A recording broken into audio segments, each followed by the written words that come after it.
Okay, let us begin with the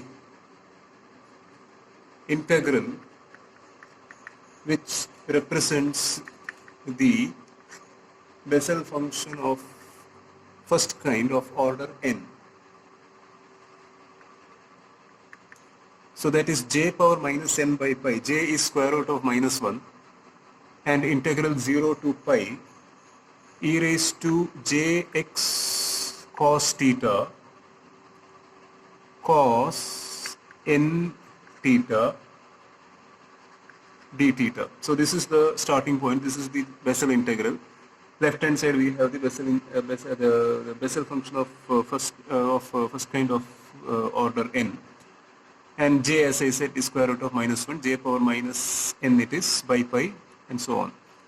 Now Fourier transform of the Bessel function can be expressed as the general expression for the Fourier transform. We calculate the Fourier transform like this. Jnx e raised to minus j omega x dx. So x is the variable which we have here for the Bessel function, and omega is the transform variable. And what we do is, in this expression now, in this expression, we will plug in place of j and x, we will plug this in to this expression. So that's what we are going to do, and we can do that. And when I do that, rather, I'll write the result here. J raised to minus n by pi. I take it out of all the integrals involved because it is just a constant. 0 to pi, I will write this first. Once I write, the entire expression will be clear. So 0 to pi cos n theta, and then I write the integration with respect to x e raised to jx cos theta into e raised to minus j omega x dx d theta. So what we have done is, in the expression minus infinity to plus infinity jnx e raised to minus j omega x dx, in this expression we have replaced this jnx with this, and j raised to minus n by small j raised to minus n by pi comes out of all the integrals involved, as I said, and cos n theta is kept only as a function of t. It's only a function of theta, so I can keep it separate. I don't have to put it inside the x integral, and what I have inside the x integral here are the terms which are only functions of x. So now that we have this, we just manipulate this, and we see that this can be written as this. If I combine the exponential terms, I can write it as e raised to minus j omega minus cos theta x. So I can write it like this by combining the two exponentials. I can write it like this. Now we recognize this part.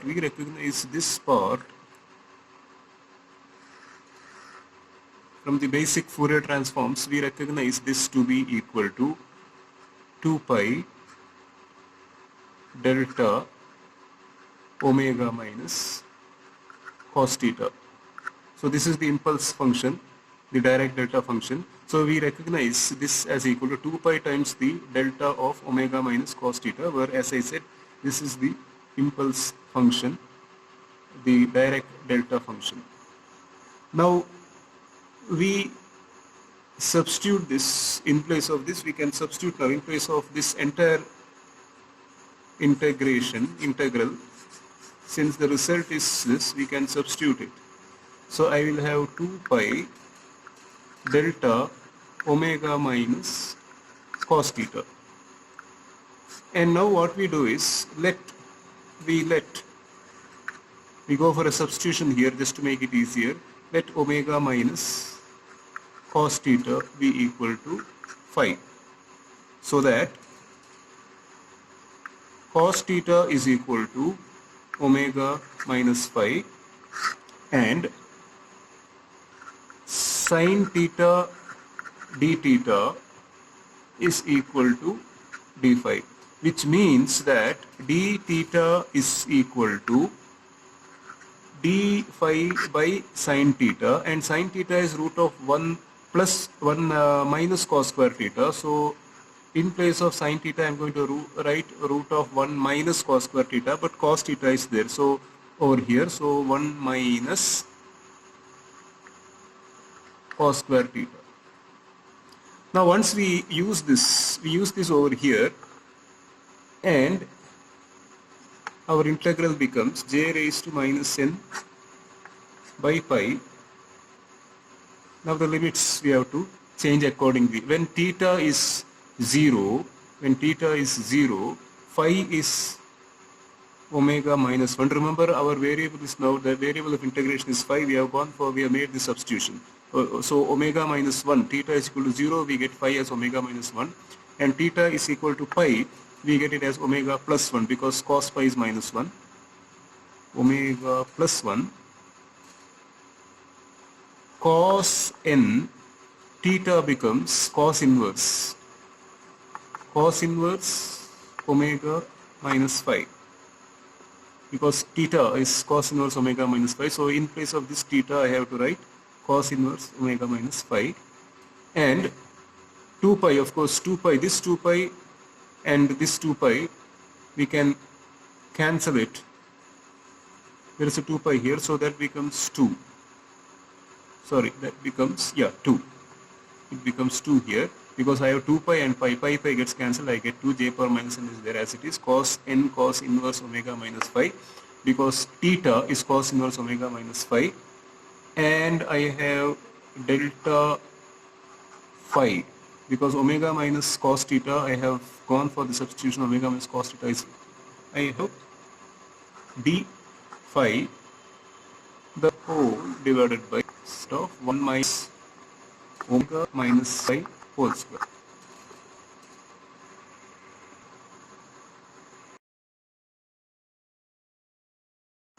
Okay, so this is the expression that we have now. Now we make use of the shifting property. Of the delta function, and by making use of this property, we can write this integral as 2 j power minus n cos n cos inverse omega, because phi becomes 0, that's the shifting property, divided by square root of 1 minus omega square, and hence this is the Fourier transform of the Bessel function of first kind of order n. So I can now write formally Fourier transform pair 2 j power minus n cos n cos inverse omega by square root of 1 minus omega square, and as you can see, this will be valid. You can look at the denominator and see that this will be valid for omega minus 1 to 1, which we can write like this. And if I try to identify what is the Fourier transform of the Bessel function of first kind of order 0, I see that its Fourier transform, I just have to substitute n as 0 here. I will get 2, j raised to minus n, j raised to 0 is 1, cos 0 is 1, divided by square root of 1 minus omega square, for of course omega less than or equal to n. So this is the Fourier transform of the Bessel function, sorry, this must be j naught x, Bessel function of first kind of order 0. And this is something that students of wireless communication will come across when they study the Doppler spread. Now I can plot this, a very rough freehand sketch of this. this is the omega axis, and I have the Fourier transform of J naught x over here, and it is limited to omega 1 to omega minus 1.